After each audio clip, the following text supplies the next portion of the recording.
Hi students, today we're going to continue looking at graphing and we're going to talk about the slope of a line.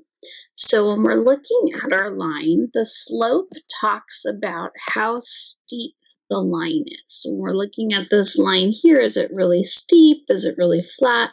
The slope is a number that represents the steepness.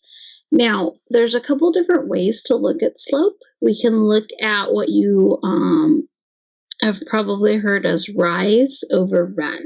So that's where we're actually looking at the line and we're picking 2 points on the line and we're counting.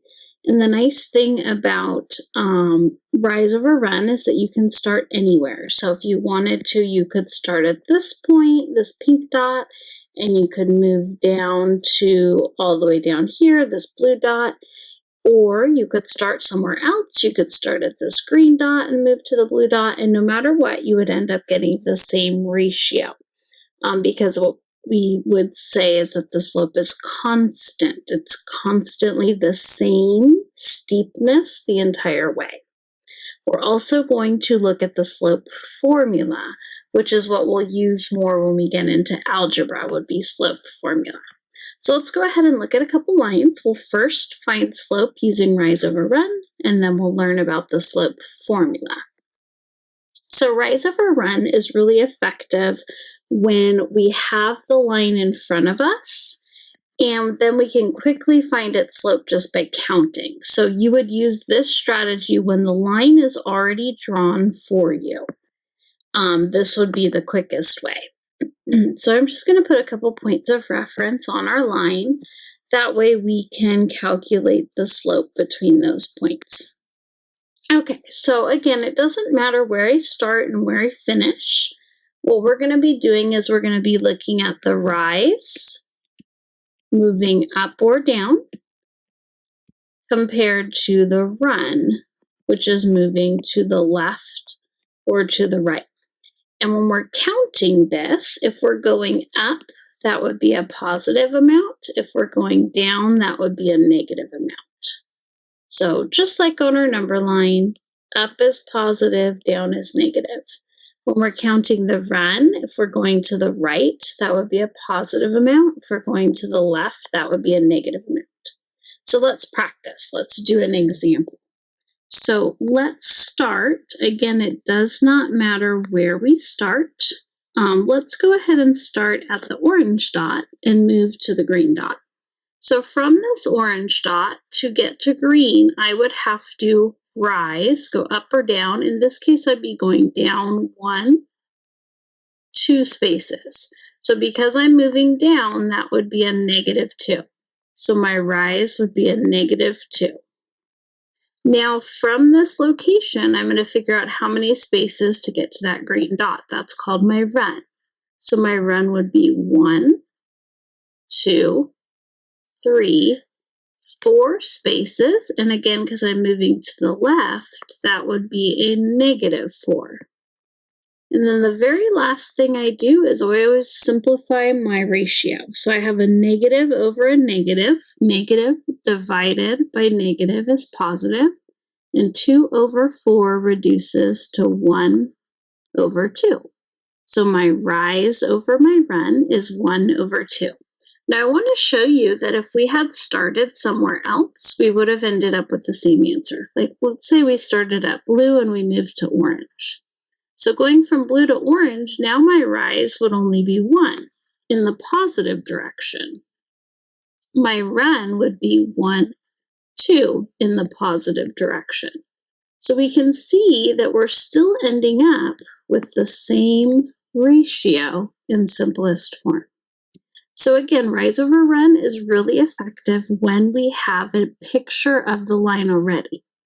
Although, a lot of times we do not have a picture of the line. What we have are just points. And that's when we want to use our slope formula. Our slope formula is y sub 2 minus y sub 1 over x sub 2 minus x sub 1. These little 2's and 1's, that's just ordering our ordered pair. So if I have an ordered pair, it's an x and a y. If I have a second ordered pair, it would also be x and y. So it would get really confusing to name them both the same thing. So we would just say, okay, this is x1, y1, meaning first ordered pair. This is x2, y2, meaning second ordered pair. That way we don't get them confused. So let's look at an example so we can practice this. So we have two ordered pairs here. All we're going to do is plug them into our formula.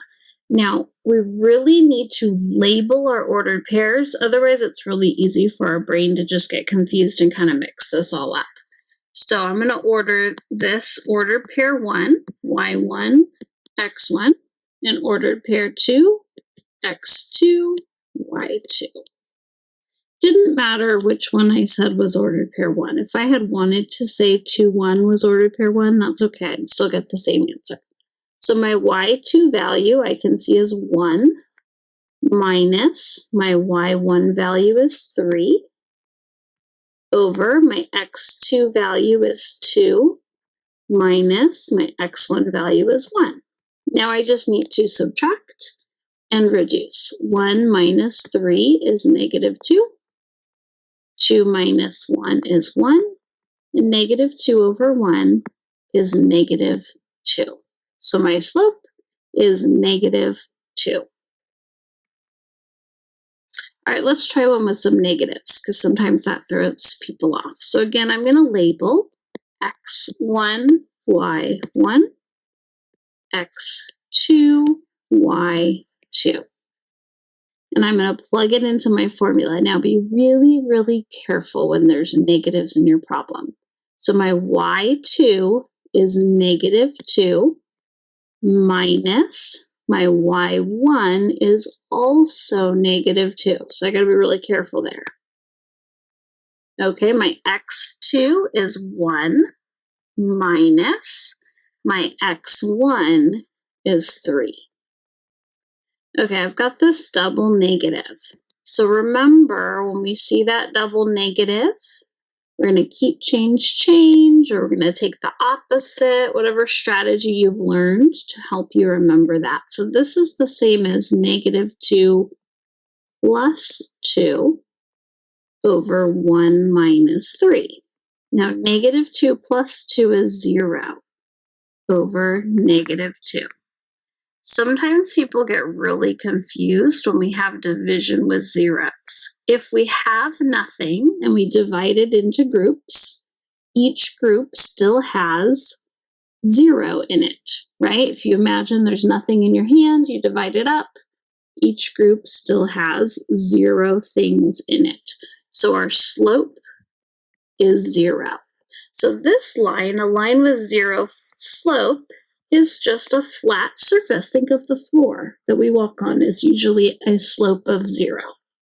Okay, that's very different than if, for say, we were to talk about our slope being something like, this is just a totally different example.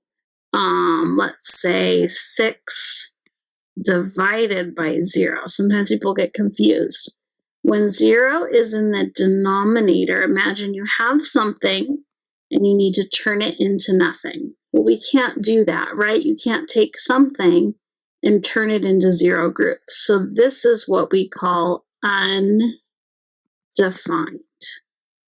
And an undefined line is a vertical line. It goes directly up and down.